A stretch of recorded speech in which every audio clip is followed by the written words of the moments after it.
Don't call it a rivalry.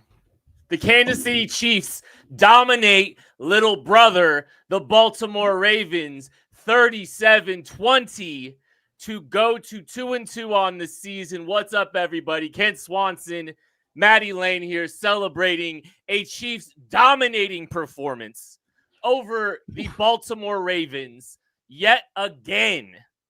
What a delicious... hold on a second. Let me enjoy this real quick. What a delicious victory for the Kansas City Chiefs against one of the AFC's best, presumably the 1-3 Baltimore Ravens. Matty Lane, how we feeling tonight? You can't. I don't know if you got the memo, but the Ravens were really injured, and their defense actually wasn't good coming into this game. So I really don't know. I'm sorry. I shouldn't do that. You might hear a lot of stuff like that this week. I don't think it matters. This game wasn't even as close as I think it looks like at the end, which was still an NFL version of a blowout. Like outside the first series of the game, that first drive that the Ravens had where the Chiefs where Spags was just sitting there collecting all of his data, just, downloading, trying to figure out what he was going to do next. And from that point on, this game wasn't even close. Even the point where I'm sure a lot of Chiefs fans tightened up there at the end of halftime, it was still just never close. This was from start to finish, you include the whole game, this is probably the best Chiefs performance in, a long time. And I think I tweeted it out. This is the most points the Chiefs had scored in 2 years since September of 2023. I think if you go back to that game, they were playing the Bears. That wasn't a team considered to be good. I know the Ravens are now 1-3, 1-2 coming into it, but everybody's still talking about them as one of the league's best. And the Chiefs, just laid into them this entire game. This might be one of the best Chiefs performances in 3 years now. Considering what we think, at least the spreadsheets think the Ravens are good. So, considering what we know a little, the Chiefs were underdogs in this game, by the way. Consider this is one of the best regular season performances that we've seen this team have. You said 2023, that was the lowly Bears. I don't know the last time we saw a regular season performance this good. And man, did it feel good to just go out there and absolutely embarrass the Baltimore Ravens, own the Baltimore Ravens, something that they are very good at, something that Patrick Mahomes, it ain't a rivalry.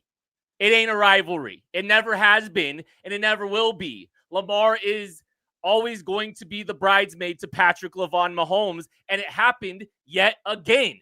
The best player in the world absolutely dominated the Baltimore Ravens. I don't care who lined up against them. You know what? This energy that we have to keep for the Chiefs in the national media because you're bored with the Chiefs. You better give that to the Ravens this week. I don't want to hear about all these excuses for this team. You're getting excuses. I can't wait. You're getting them. Oh, Ryan Clark? Oh man, Ryan Clark. He's gonna have some explaining to do this week. I am going to enjoy this game. I'm going to enjoy this post game so much because it's a little bit of an exorcism for all of us. Last season, hey man, 15 wins. They just know how to win, man. They just know how. They just keep figuring things out. They just know how to winning culture. Blah blah blah. No, we didn't get to see them do this to an opponent like this. This Ravens team was beating the brakes off the Buffalo Bills until they melted down in epic fashion. And the Chiefs just after that first possession by Baltimore was just absolutely dominant. And it felt weird. It felt weird being up 27, having a chance to go up to 23-7. That 6-point swing. I told you I didn't feel good. The vibes were not good for me after that. The vibes were low for Kent at the halftime mark. But the thing that stuck with me it was scar tissue from 2024 and all the winning that they still did. Yeah, there's two things there. One, this game, you were saying you didn't feel great about it, and I was just thinking in the back of my head, man, I don't know. Everything the Chiefs are doing on offense is working right now, right? And even if the Ravens start to mount a comeback and score points, the Chiefs were getting the ball first coming out of halftime, and everything they were doing was working. They were pulling all the right levers. We're going to talk about that, the rest of tonight right now. But coming out of halftime, I was I don't know. The Chiefs get the ball first. I still feel pretty good about their chance to control this game. So it was a terrible ending to the first half, right? The penalty. 3, losing some yardage, not having an answer to the blitz that was coming from the Ravens. I thought was the missed kick, all bad. But I don't think I ever got worried because the offense was clicking. And even if the Ravens offense figured it out, I didn't think the Chiefs offense was all of a sudden going to fall back, which leads me like my next point. We can say whatever we want about this Ravens team, right? And how this game went, whatever excuse you want to make, people or not make, whatever it is. This team, this Chiefs team last year doesn't beat this Ravens team. They beat them by a last-second field goal. They beat this injured, bad defense Ravens team by a last-second field goal. They play them earlier. I don't know, Matty. Lamar might have played the entire game if it was close. That's okay. I don't know.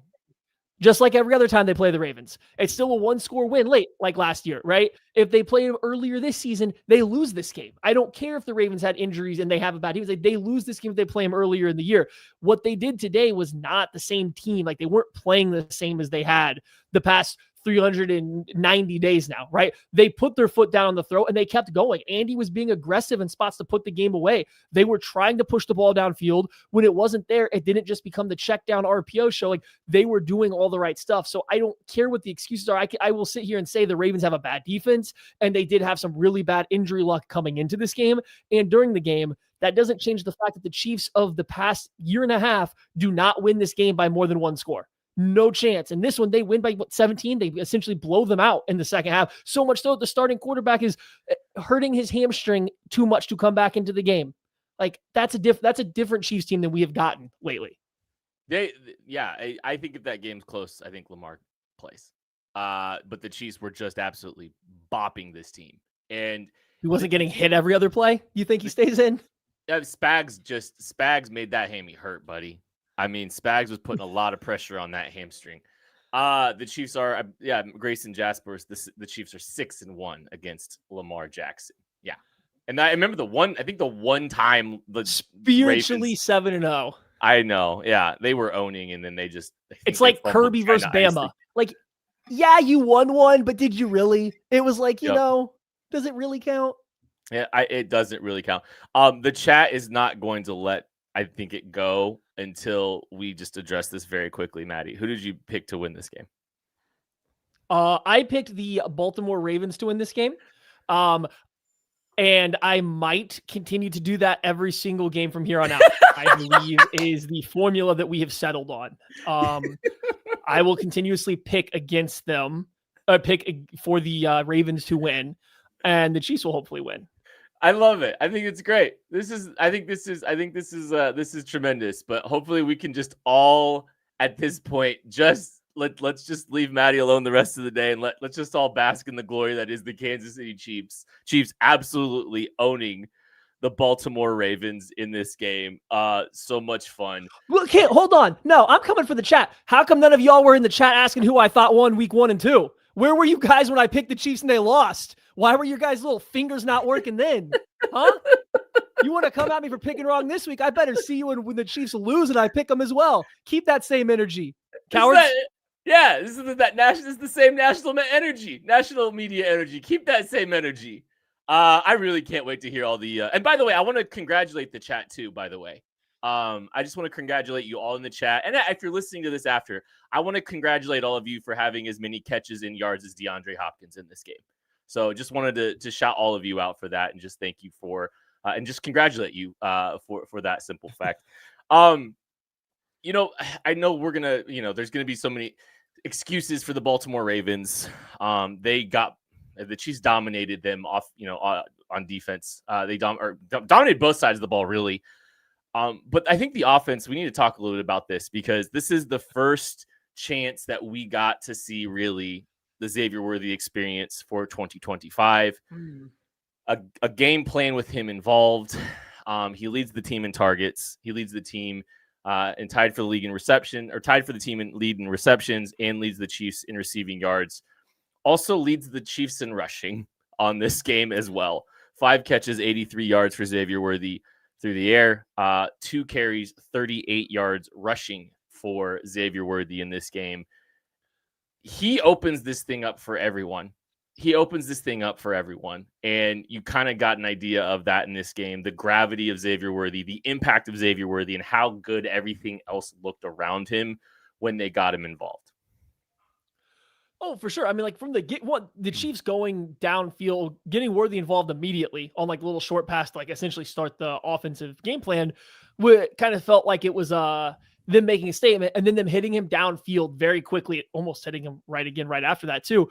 So like it was immediate the Chiefs were going to get Worthy involved, but then I think you saw that impact on what it did to the Ravens. They all of a sudden said, oh, we can't really run with him all over the field. We do have to change up what we do a little bit. And now the Chiefs all of a sudden do have this guy that can kind of take advantage of soft coverage, can take advantage of when we go man to man and he gets this free release, right? So he immediately makes the defense actually have to respect somebody. Like I said, I think Tyquan Thornton's been great, had another good game for the Chiefs. I think Juju Smith-Schuster has done a great job filling in, but I don't know if any of those guys are striking any fear in the opponents. I'll tell you what, as soon as Baltimore saw that Xavier Worthy was out there and able to play football, they were afraid. They're like, oh, this guy can actually impact this game. And that changed everything for the Chiefs. It absolutely opened up everything out to the flats, to the running backs. It opened up space over the middle of the field.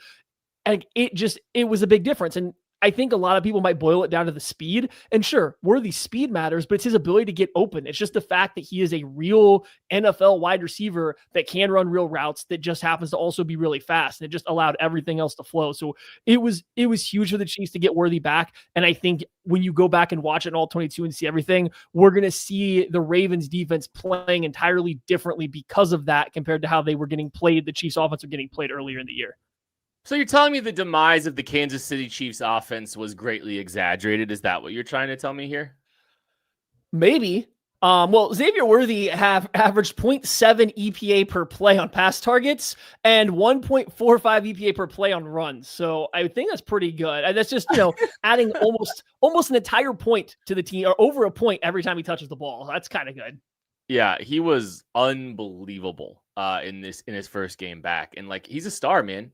Like, Xavier Worthy's a star, and the Chiefs have figured out how to, like, they've kind of figured out how to use him. And like, last year was great for his development, and I think you've seen a more advanced version. He absolutely cooked Chidobe Awuzie at the top of a route. And that was probably one of the most impressive plays I think that you have, just because like that's a little bit of the advancement that you see of him just developing as a player. But I'll tell you, better. Like he was real quick. He was real conscious of that shoulder. Every time he was getting your contact, like he was kind of turtling up to take the hit versus even trying to make a guy miss. I don't even know if Worthy right now can fully open up and stride out. Cause like when you're going to run full speed, you got to really swing your arms. Like that's part of it. Right. I noticed it on his reverse is I think he was kind of controlling his speed just enough to let Simmons get out in front. But like last year when he put his foot in the ground, decided to go, he was gone. And it just felt like it felt like he was probably going at like 95% right now instead of full speed. So I think Worthy's only going to even get better just physically as the year goes on. Like this is a first game back. That first play, he got slammed right on that shoulder with the brace, right? Like I think it's going to be a little bit, and he's going to get accustomed to contact with playing through the torn labrum, and the legs are going to get going. So I think he's going to get even better from where he is right now. I think yes, and like I think watching him kind of like trying to like dap guys up on the sidelines a little bit, hugging some guys at the end of the game, it looked like that shoulder might have even been a little bit of a little problematic for him, right? So like it just kind of seemed like he was maybe a little ginger there. So you're right. I think as this thing goes on, I think every week we get out of the game with him in good shape, I think is a positive sign. By the way, Rashee Rice is like so close to coming back too. So don't forget that. Like this offense will just get better and better. And there's so many other things I want to talk about the offense. There's so many things I want to talk about on the defense. We've got so many great things that we're going to be doing on the show. And Tucker D. Franklin's going to be joining us like in just a few minutes. And I can't wait to get his take on all of this. But first, I am calling all Chiefs fans. You could be on the field at the 50 inside GEHA field for the official coin toss at a Chiefs home game this season. Hopefully it's as fun as this one was. Visit Chiefs.com/GEHA now. Enter to win a chance to be on the field for a once in a lifetime view of the pregame coin toss. Plus, you can score other exclusive prizes. Enter for a chance to win at Chiefs.com/GEHA. GEHA is the proud partner of the Kansas City Chiefs. Listen, we got more to talk about the offense. We got more to talk about the defense. And we get to hear Tucker D. Franklin pumping his chest out a little bit. It is going to be a lot of fun. Make sure you stick around. Rest of the post-game show right after this. Just a short drive from Kansas City, Experience the history, the heritage, and the bourbon at Holiday Distillery. Tour Missouri's oldest distillery, where real Missouri bourbon is made the old-fashioned way. Walk the grounds, taste the tradition, and take home a bottle of something special. Make the trip, sip the story. Holiday Distillery, Weston, Missouri. Book your tour at holidaydistillery.com. My name is Terrell Jolly. A lot of people call me TJ, founder and CEO of Integrity Capital Management. So Integrity Capital Management originally started out as a property management firm, but we slowly transitioned to what is described as an incremental development firm that's focused on situational housing. I know most people say affordable, but we believe in creating housing for people that are actually in need and built to the end user. I believe everyone needs a home, because when you have home, you have hope. The reality is that when you're building a business, one thing you don't think about is like what a true banking relationship means. And, I had the honor and privilege of meeting Debbie early on in my career when I was just trying to get going. And as a small business, it's really challenging at times because people don't understand the concept or not believe the longevity because you're just getting started. But Debbie was willing to take a chance on me, be patient with me. I almost look at it like a grassroots initiative. She's seen and believe what I'm about. Anybody that's really true about their business and want to get some things done, I would definitely trust hands down Emprise, because Deb's team, along with Aaron and Jackie and all the amazing people that work behind the scenes, even from the treasury side, I would say, hey, give them an opportunity, because you won't be disappointed and you will actually be in hands that actually somebody care and that will see you from start to finish.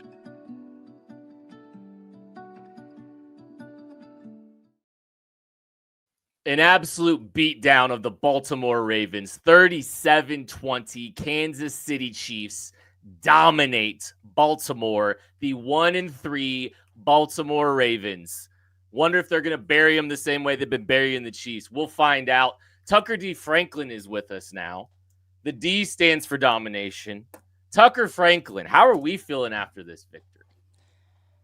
Kent, I'm feeling pretty good, I think. Look, I know I was kind of in the same camp as you were at the end of the half. I think there was some cause for concern there with the kicker, and if anyone on this here program listened to Joshua Briscoe and I talk about on everything else, my one worry for this game was that Harrison Butker missing kicks matters, and I thought that for a little bit there that might have mattered. But here's the thing. The Chiefs' offense made sure it didn't matter. And look, I understand that the Ravens defense banged up. I get it. The Chiefs also, here's a fun fact. I don't know if you guys have known this. The Chiefs, they've had injuries as well this year. No. Football teams get injuries, including the Kansas City Chiefs. They've dealt with a lot of them. And also a part of our segment on everything else with Joshua Briscoe. Both Josh and I kind of nailed it this week. I'm not going to lie. So if you guys want to go back and listen to that, we kind of crushed it in our analysis of this game. I said I wish for this game to cause the national media to go into a mental pretzel and a mental spiral, because the Chiefs were already dead.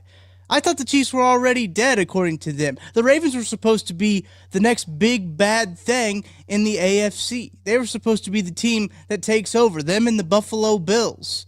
Well, the Ravens can't win a close game, and they can't really win a game They can't really win a game right now, actually. They have to play the Cleveland Browns is who they have to play and who they have to beat.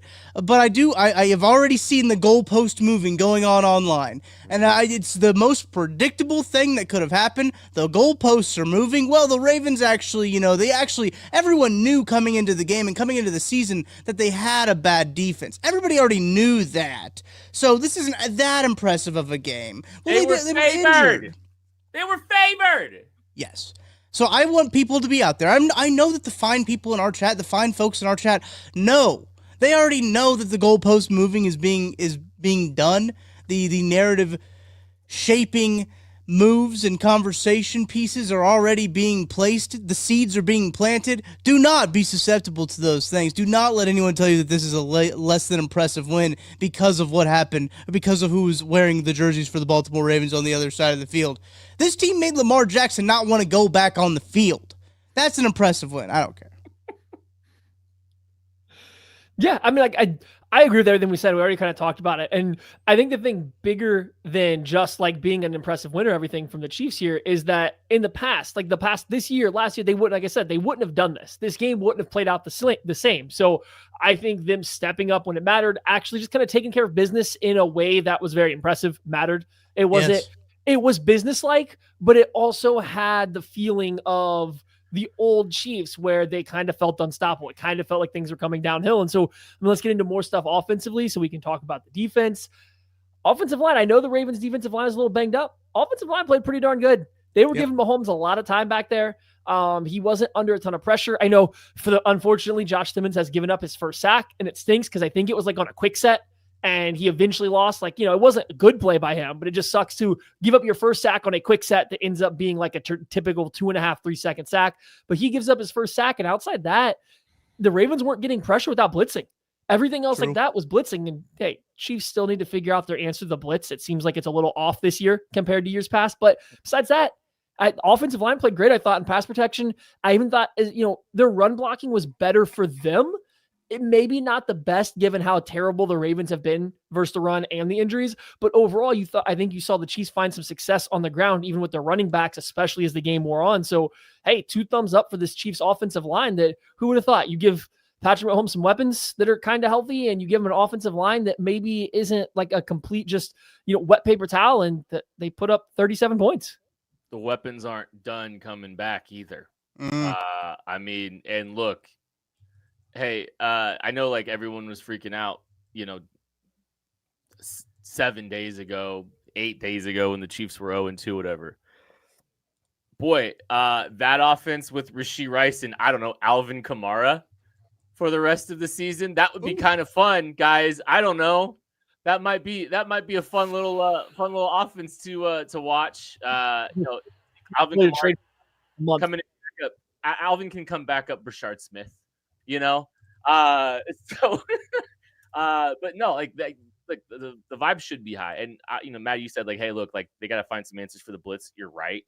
I do like that they tried to get a little aggressive down the field when teams were trying to blitz them, though, right? Like they tried the cut deep over to Worthy against zero, and like I love the shot. I love taking that shot and giving a guy like Worthy a chance, and continuing to show that threat. I think is big time. So good things are coming. More is coming. I think that you talk about the offensive line and like the Ravens pass rush stinks. It's one of their biggest problems. As a team. However, 1 sack, but like the Chiefs did a great job in pass protection. And so you have more steps taken on the left side of that offensive line, which I wouldn't call problematic at all. Like that hasn't been the reason that the Chiefs have lost games, this season. They've played well enough for this team to win, and in some cases, in most cases, in Josh Simmons' case, played well.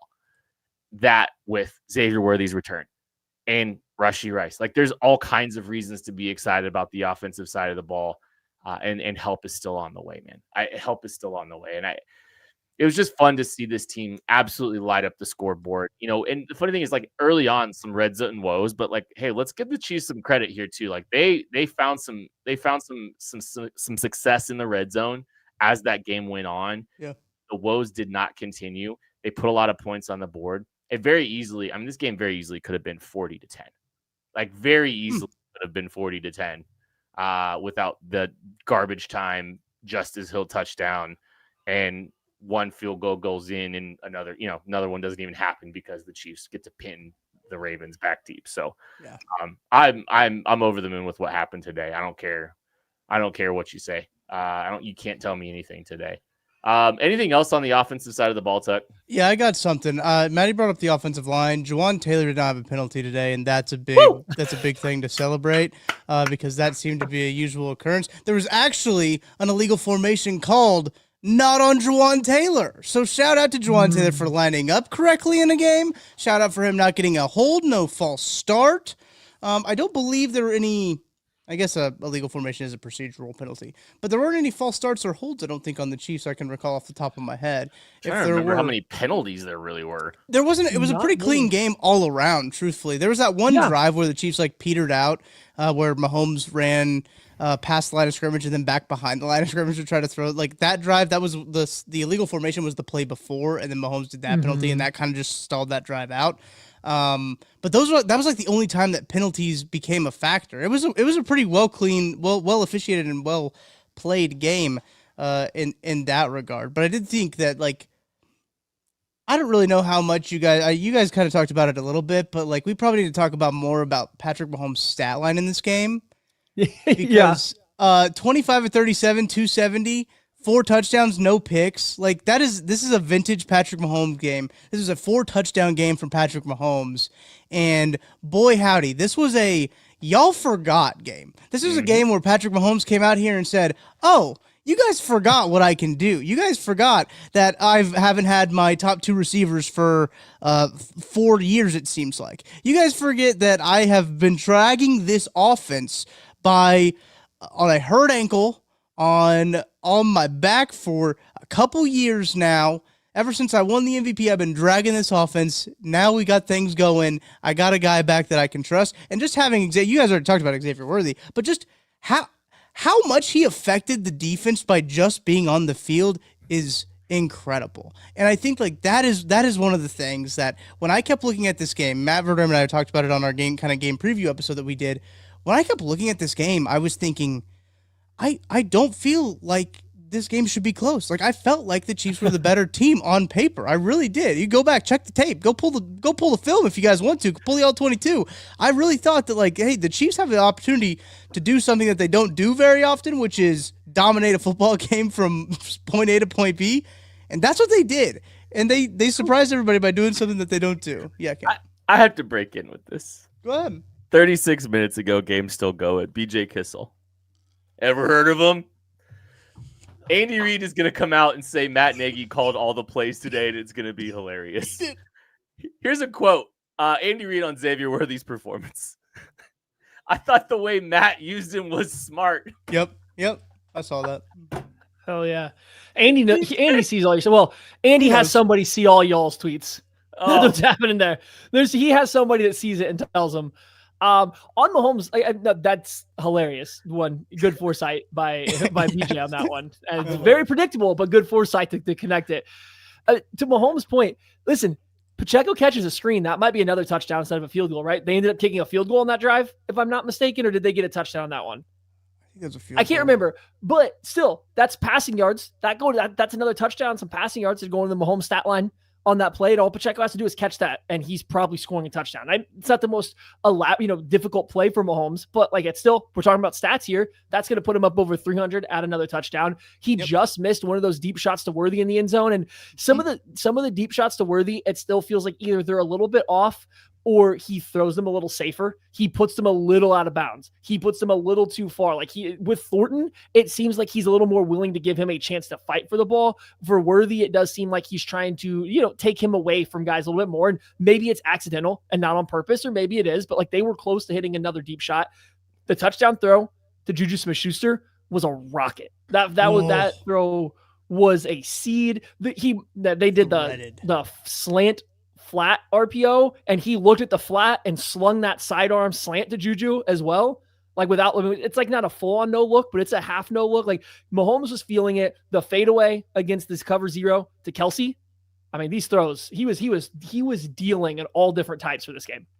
It was fun to see Mahomes get a chance to stat pad a little bit, like all these other MVPs with no rings get to do sometimes. That was also kind of enjoyable too, because like he gets that 4th touchdown late in the game. I think that was a 4th and 1 play. They're just rubbing it in. I was really hoping that they were going to get Wanye Morris involved at some point. Like I was really hoping we were going to get disrespectful to your protege Andy Reid, like getting down to the goal line and like just doing the dumbest thing. And I was really hoping that was what we were going to get. We didn't, but that's okay. It was still a lot of fun to see Mahomes get to stat pad. So that was fun. It is something. Okay, it's nice to see how the other half lives. Yeah, Micah, let's talk about defense. I'm sorry. Okay, listen, I'm sorry we haven't talked about the defense yet. This is how all of our post-game shows go. We talk offense for a while because Craig's not here to bully us into talking defense first. And we talk offense. It's now time. We will now talk about the defense and how great they were. Right, Kent? Yeah, sounds great. I would love to. I'd love to talk about Spags absolutely owning Lamar Jackson to the point that his hamstring started hurting in a 17-point game. They get a little tight, Your hamstrings tend to get a little tight, especially when it's 90 degrees outside. They just tend to get a little tight, especially when you're getting blitzed every play and, can't find anyone open. Hamstrings tend to do that. Here's a little look here at the team stats. I threw it up here if you're watching live on YouTube.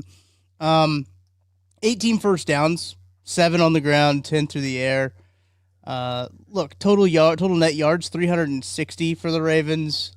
Obviously, one of the that Justice Hill run's going to inflate that number a little bit for the touchdown. But this was a game where I thought Steve Spagnuolo, when we talked about a y'all forgot game for Patrick Mahomes, this was a y'all forgot game for Steve Spagnuolo. The whole season's been a whole y'all forgot for Steve. It really is. That first game of the season, I think the Chargers came out and did something that they didn't really expect him to do right by throwing the football, because they kind of expected to come out there and the Chargers to run the football a whole lot. And they just kind of got caught off guard, right? And the secondary looked bad. Okay, whatever. Moving on. They looked really good against the Eagles. They looked really good against the Giants. They look, again, really good against the Ravens.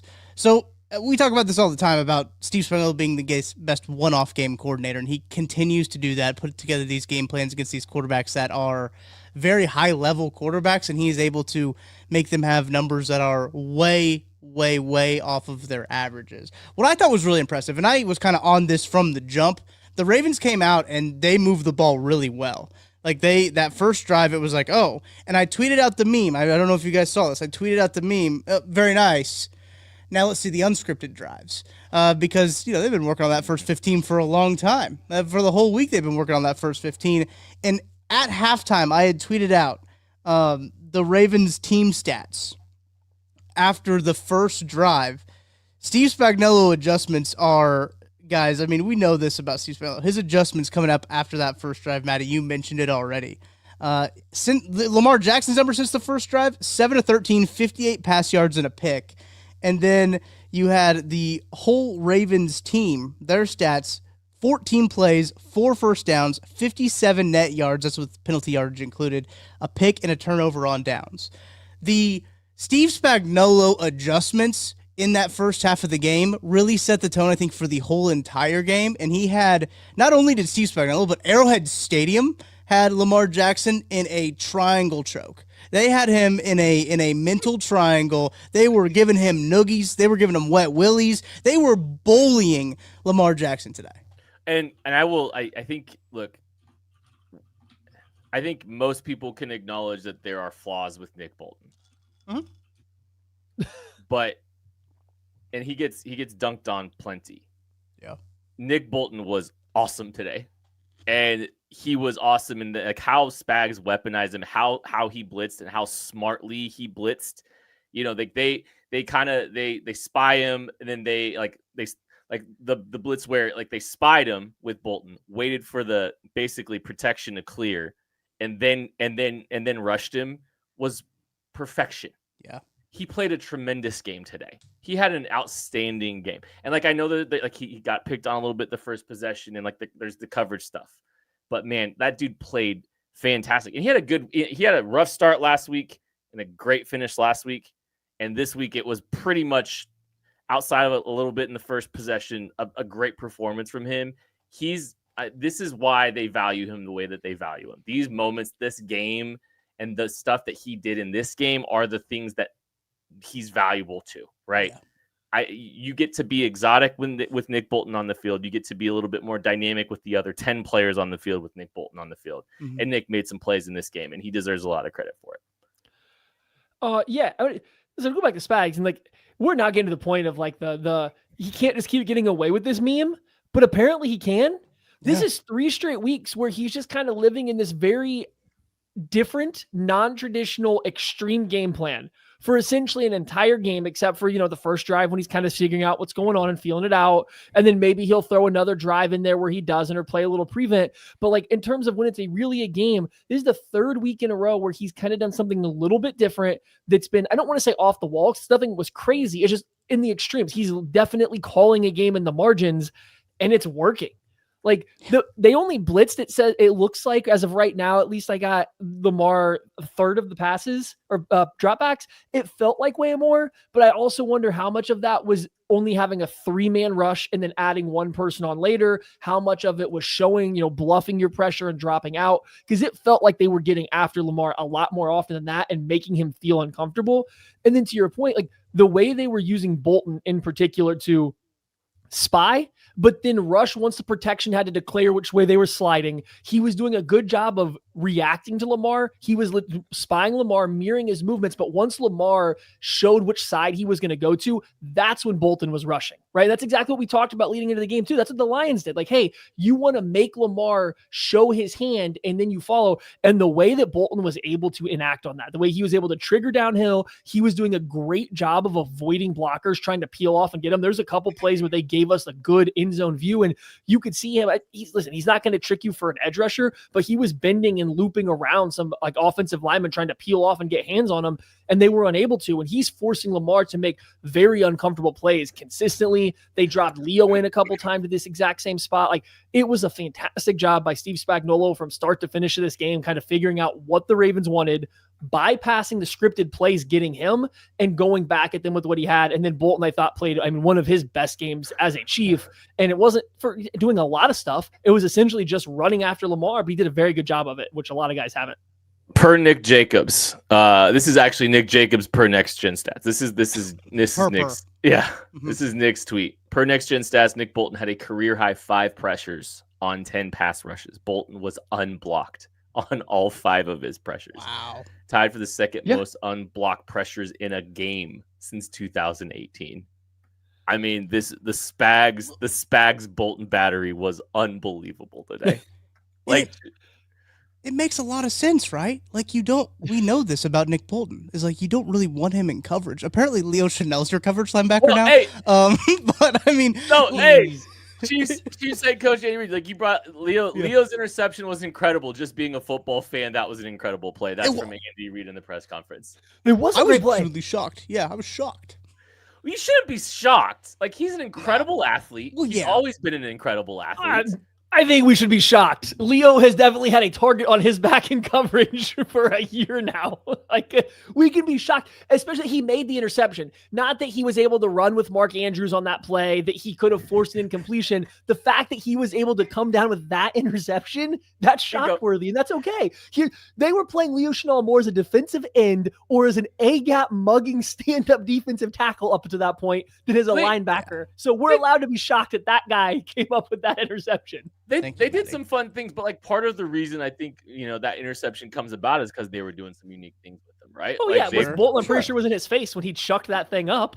They were peeling. I mean, they were peeling. They were peeling with Leo. They were playing man with Leo. Leo was playing as an edge rusher and essentially stunting, looping into a spiral. Like, they were looping them, but then they weren't really rushing. They were also just coming around and spying them. Andy Reid on Leo Chanel's play and whether he'd shown receiving ability before. Andy Reid, not with one hand. Sometimes you struggle with 2 hands. Fair. This was a good one. Fair. Oh man. That's so good. Yeah, so no, the Chiefs did a lot of good stuff. I was actually very critical of the Leo playing D-line stuff because every time they did it, they were getting gashed on the ground. Like, shockingly, playing a linebacker, or when it was just a straight pass rush, he was getting that. I mean, he got snatched into the other world by Rosengard in one play, right? So like, I was real skeptical of the Leo as the D lineman. And to your point, Kent, I do think as it went on and they got more into the actual game plan out of that first drive, just feeling it out, they stopped rushing him just straight up as a defensive end. Once they got the Ravens out of the run script and they had to play catch up, it was fine to loop him into the spiral a little bit more often. So it ended up working out, but like, I thought early in the game, if that was a plan, I was a little concerned because Leo Chanel's a good blitzer. He's not a pass rusher, right? Like, we've talked about it for years. He just doesn't. They tried to get Philly a lot too, and it just wasn't working. So I like the way that they were able to use him more as a spy and as a looper and a stunter from that position. Just maybe avoid that on rundowns would be my lob out there. We have a lot to cover still on the KCSN post game show. Oh, you are going to get live exclusive audio, video from the locker room. Herbie's giving me a lot right now. I'm gonna be honest. Herbie's got me a lot. So we're gonna have some clips. Fellas. Herbie Teope is out there generating a bunch of stuff for you guys to get, just firsthand comments from this game. And we still got to hand out Toast Game for the second time this season. We got a lot going on here. We'll be back right after this. What's up, guys? I'm BJ Kissel, founder and CEO of KC Sports Network, and I'm here to talk to Kansas City businesses. If you rely on technology, you need an IT support team that's not just another vendor, but a true IT partner. That's how I want to introduce you to my friend and neighbor, KJ Miller. He is a VCIO at ThrottleNet, the Midwest's highest rated and most reviewed IT support company. They've been in business for more than 25 years, helping companies stay secure, productive, and ahead of the curve. They aren't just IT support, but they provide data security, IT strategy, and cloud software services. They do it all, and their reviews show they do it better than anyone else. So if you want to hear about how ThrottleNet can help your local business, join the conversation with myself, KJ Miller from ThrottleNet, and our resident genius from KC Sports Network when it comes to IT, at least as he's affectionately known by us, Mr. Craig Stout. Click the link in the description to hear how ThrottleNet can help you. What's up, everybody? Benny Heiss with KCSN, betting analyst for Kansas City Sports Network. And Missouri, get ready. The wait is almost over because DraftKings Sportsbook, America's top-rated sportsbook app, is coming soon to the Show Me State. And guess what? You can get started today because new Missouri customers can get $300 in bonus bets once DraftKings Sportsbook launches on December 1st. You can download it now, place a $5 bet once they are live.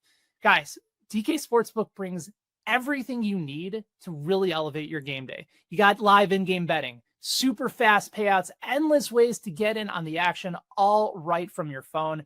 And when they are live in Missouri, you're going to be betting with the Sportsbook app trusted by millions. It is safe, secure, fast money withdrawals. That's the place you want to play. So here's what you do. You download the DraftKings Sportsbook app now. Use the code KCSN to grab $300 in bonus bets with just a $5 bet when DraftKings Sportsbook goes live on December 1st. That is code KCSN in partnership with DraftKings Sportsbook. Remember, if you have a gambling problem, call 1-800-GAMBLER. You must be 21 plus, physically present in Missouri. Eligibility restrictions apply. Bonus bets expire 7 days after they're issued. Excludes customers who redeem pre-launch sign-up offer. Terms are available at sportsbook.draftkings.com/promos. 37-20 domination of the 1-3 Baltimore Ravens. Kansas City Chiefs move on to 2-2.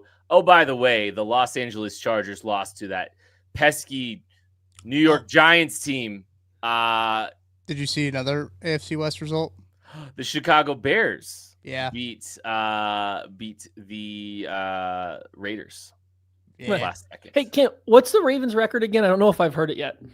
The Ravens record's 1-3.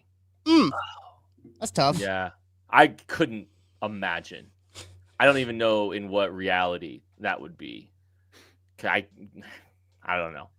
1-3 is actually a better record than Lamar has against Mahomes, though.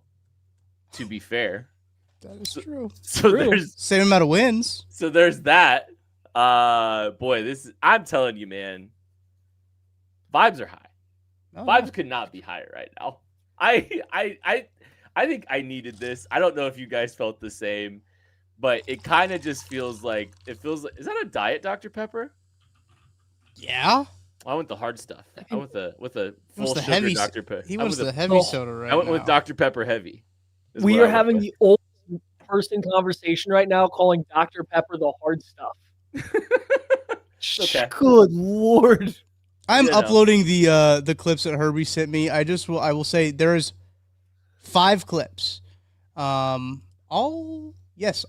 starters. Well, nope, that's not true. There's one not in starter, but 4 starters and Brashard Smith. That we will hear from here shortly as soon as this gets uploaded and processed into the StreamYard. But I just wanted to give everyone a heads up. I know Josh Simmons gave up a sack, but I think the Chiefs rookie class did some good things today, right? Josh Williams, I still think had a good performance outside of that sack. I think he did some good things in that game. You talk about Brashard Smith. Brashard Smith gets involved in a big way, and they're trying to find a way to involve him. And I think there's still some chemistry issues with one of the Chiefs' staples, and that's the shoot route. like Mahomes and him have been off like 2 straight weeks, kind of just trying to get the timing right on, and if you don't know what the shoot route is, it's the running back out of the backfield instead of like a true kind of like laboring swing route behind the line of scrimmage. It's more direct and up the field where you're catching the ball at or beyond the line of scrimmage. The Chiefs, Mahomes and Smith have had a little bit of inconsistency there. And like you saw that with his first target. But then after that, I think Brashard Smith showed a reason to get excited about him and get him involved a little bit more. Essentially what they're doing with Brashard Smith is his quote unquote carries are really just behind the line of scrimmage passes. And they're just trying to get him out on the edge, and they're getting him on the edge quick with some like quick passes and stuff like that. I think he's earned some opportunities. I think he's a guy that needs to continue to see some more chances. I think he adds a different element to this offense. So Brashard Smith has a good game. Josh Simmons did some good things. Noel Williams, I think, did some good things in this game too. I think Noel Williams had a good performance too, Matt. You look like you're ready to jump in about Noel.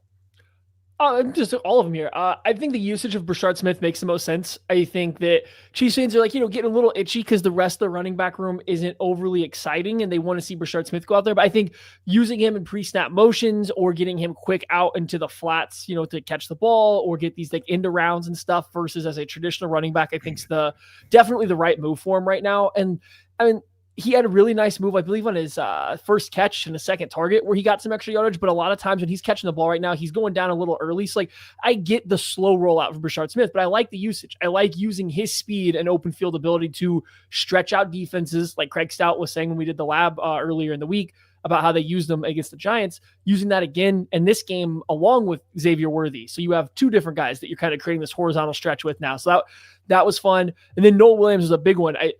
I don't think he can do everything, and I don't know if every game plan is going to be perfect for him, but when you have a receiver like DeAndre Hopkins or even Rashad Bateman a little bit, but when you have some of these outside wide receivers, especially guys that win a little bit more in the pocket or at the catch point, and you can get Noel Williams on them to play man coverage, to get up on the line of scrimmage, press them, especially if you're going to have help over the top or you're getting like sending pressure and getting pressure early with the blitz and stuff like that. So he doesn't have to run more than 15 yards downfield. His physicality really does kind of change the number game a little bit, right? Like his ability to be super physical, reroute receivers, slow them down. The route does matter. He just has to watch the hand placement. Even against that Hopkins one, his hands are drifting a little high again. Like keep the hands a little bit lower. And I do think that you can have like this, it sounds weird, but this role-playing cornerback. You can have a cornerback that has very specific situational usages and stuff like that. And so it's nice to see him continuing to kind of thrive in that role. Anything, Tuck? I just saw that John Harbaugh said he has no updates on injuries and none are season ending. That's great. Which I think is kind of weird, but... this is from Pro Football Talk, so giant grain of salt, because Andy's still not retired. Per sources who texted literally while I was on there talking about Lamar Jackson. Jackson suffered a hamstring strain at Chiefs. It felt like a grab, is the quote. It felt like a grab. I think it felt like an L is what it felt like. Hating today. Yeah, I think this has been cathartic. This is the first time the Chiefs have done this to a team of this level for a long time. But yeah, this has been a lot of fun. Xavier Worthy got up onto the podium as well. Yeah, Xavier Worthy podium game. I mean, over 100 yards of Chiefs wide receiver Xavier Worthy on what he told Andy Reid about how he was feeling heading into the game. He said, "Coach, if I'm going out there, I'm doing everything." You love to see that. And like I was curious, right? I think I was curious because like there's been some indication of labrum tear that might require some some work after the season. And with that being considered, like how much do they use him? How do they involve him? Do they try some of the things that could really expose that shoulder? First target of the game is behind the line of scrimmage in the flat. Like, you know what I'm saying? Like they just went right to it. And like, it didn't seem like it bothered him all that much. And even if it did bother him, he was absolutely incredible today. Just leads the Chiefs in rushing and receiving his first game back against the Baltimore Ravens. Xavier Worthy, I've had injuries before, but you would never know it because I've always played through it. That's true. He actually had some some injury issues that he played through at Texas. Mhm. He had a broken hand that some people were concerned about his drops, and it might have just been that he was playing through a broken hand. And he said it was tough watching from the sidelines those first few weeks, and he's happy to be back out there with the guys. So Xavier Worthy, I'm assuming, yeah, he's not 100%, but man, you wouldn't have known that the way he played today. He said he was tired. Yeah. Should be. Yeah, but I mean, that's what we wanted, right?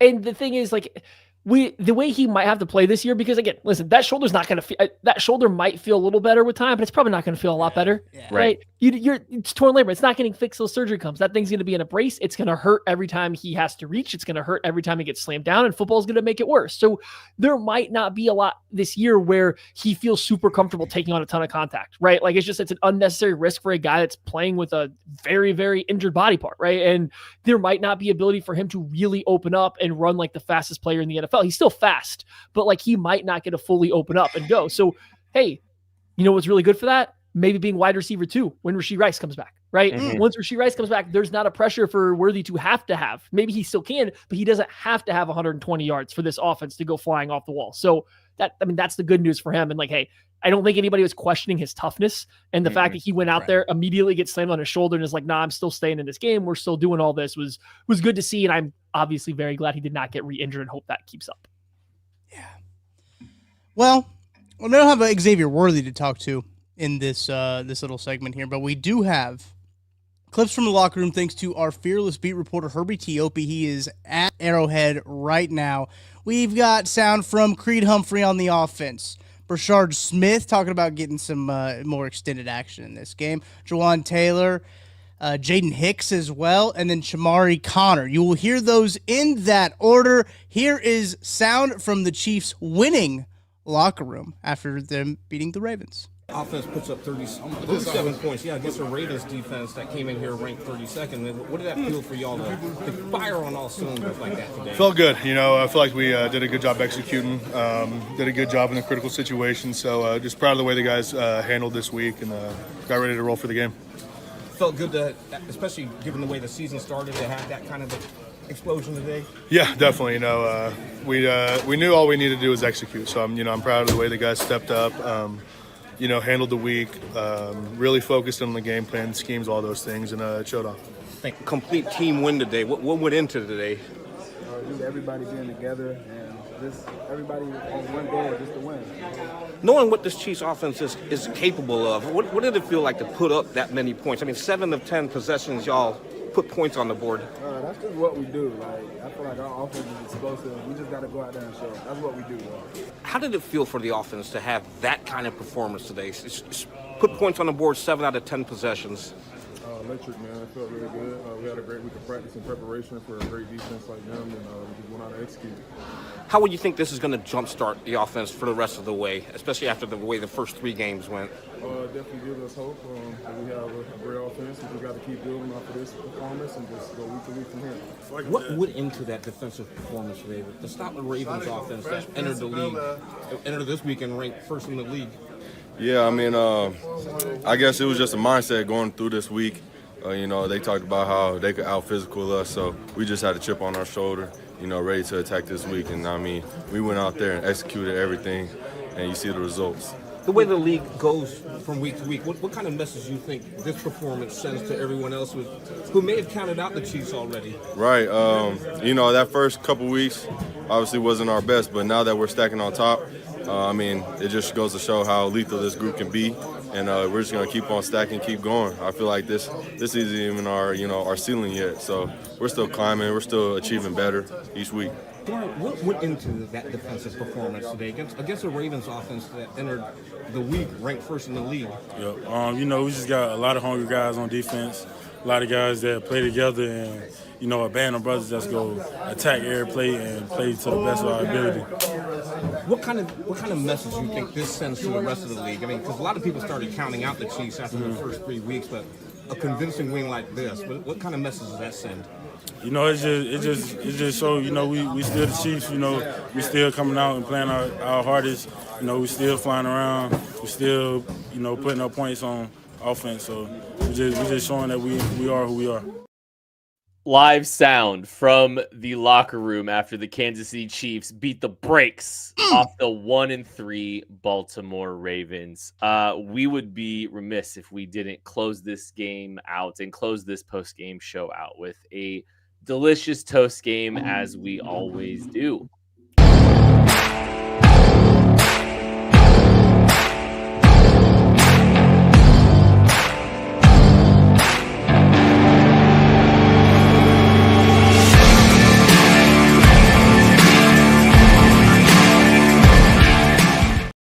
We celebrate around here with this 8.5-year-old Ben Holiday 1-barrel bottled in bond bourbon, an absolute delight. And you know what? A little bit of that. Salts aren't allowed, Tuck. A little bit of hard stuff with the Dr. Pepper as well. Yeah, that's what I was thinking about doing. Matty Lane, we'll start with you. Where does your toast game lie? My toast game lies with Tucker giving us his toast game first, like it always is, Kent. Okay. That is true. I was trying to mix things up because you guys were a little. I don't like it. You acted like surprised when I did it the other day. So like I was just. That's the bit. What? I acted surprised when you told it was my turn to do something, Kent. This was last week. Tucker was like, "What?" Right. All right. Well, I got my drink set up. What is it? What is it? What we got? What's the bottle today? Oh, this is the KCSM Foundation pick. Love it. The single barrel soft red wheat. Let's see what floor. Rick 2, tier 2. Rick House C, floor 4. Go break in. You can find it. No, I'm just Great kidding. pick. I'm raising my glass. It's a complete team effort. It really was. It's a complete team effort on our part. A complete team effort on the defense, on the offense, the special teams, getting it done. Even though Harris Bucker tried, he didn't succeed in sabotaging this game. But I got to raise a glass first off to good health. To good health, we have to start off with good health. Have to start it off. Cheers to good health. Give a little bit of a sip to the good health. But I'm raising my glass. My toast game goes out to all of the national pundits that are going to do mental gymnastics to try to figure out why did the Chiefs win this football game when they were already dead? This football team was done after 2 weeks, Kent. This football team was over. The dynasty was done, Matty. But they beat the big bad Ravens. Not only did they beat them, they smoked them. So my toast game goes to all of those national media people out there that are going to be doing the mental gymnastics to discredit the Chiefs and the Chiefs win. Cheers. They're in for a rough week. You could just you don't have to call it national media. You can just call it the haters, is what you can call it. Yeah, the haters. That's what they are. Matty, what you got? We got some soft red wheat, the KCSN barrel pick here. Look at us. Look, you almost done? Did you finish? This was Gonzo. We got to holler at Patrick. That's okay, fellas. We're set. All right. Toast game. First of all, shout out Jags fan in the chat. Here we come. Yeah, sure. Oh, Jags fan? Jags fan? Oh, okay. Okay. All right. We can't wait. Great Britain to get over here. We are looking forward to that. No. Okay. Very much. My toast game, first of all, I'm going to do 2 toast games like Tuck did. First of all, a little mini toast game to rack to yards after the catch, because I saw some from Travis Kelce and from Hollywood Brown, that doesn't happen often. I love it. Mini toast game. This is regular toast game. Mini toast game. Now, the real toast game. Okay, hold on. I don't have that. The real toast game is going out to Juju Smith-Schuster. We've talked a lot about a lot of different receivers and the plays they made, a lot of these different skill players. Listen, Juju's still out there being a dog, right? They don't have Rashee Rice. They don't have everybody got to eat. Someone's got to go in the middle of the field and do the Lord's work, and that is Juju. No complaints, doesn't cry about it, goes in there on the sideline and listens to Pat tell the fast guys how to run deep routes, and so chimes in when he needs to. You know it's not for him, but he's there because he's the leader in that room. And then when they got to go to him, they need to throw a seed down the middle of the field between a linebacker and a safety. It's going to Juju. He's the one that's going to take that big hit. He's the one in there blocking his ass off when it needs to be. So shout out Juju Smith-Schuster for the knees might not work great. There might not be a lot of speed left, but he is the definition of a dog. So toast game for Juju Smith-Schuster. We love to see it. It's a great one. That was a great one. Someone wants to toast to Jawan Taylor for not killing us. Jawan Taylor, great looking teeth, man. There's several Jawans in here.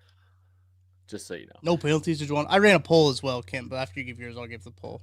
No, it's all good. I'll give 2 as well. So I do shout out Chris Jones, man. Like, tough going to 2 funerals, getting off the tarmac, and then going and playing a football game. Like, unimaginable, man. So credit to him and shout out to him for prayers up for him. And like that's just unimaginable having to go through that and what he's going through, and then coming back and playing a football game. So prayers up. Cheers to Chris Jones family too. Prayers up to Chris Jones family. Yes. I will go with 1/3 of the big 3. Tyquan Thornton getting a touchdown tonight. Yeah, the big lead, team lead in touchdown receptions. Dude, Tyquan Thornton is a thing, man. It's still a thing, man. Been a thing, gonna be a thing. And you talk about all the speed threat. Xavier Worthy and Tyquan Thornton about to blow the roof off this thing. Rashee Rice is going to absolutely feast with the fellow 2 members of the big 3. Rashee Rice, Xavier Worthy, and Tyquan Thornton. Wow, casting out Unk just like that. Unk can be. It's not a big 4. It's the big 3 and friends, and Juju's the best of friends. But that's going to do it for the KCSN postgame show. Thank you all so much for listening, watching, supporting. To the haters and non-believers, y'all found out. We love you. We appreciate you. We'll catch you later. Can't wait, Jag fan. Let's go. Bring it.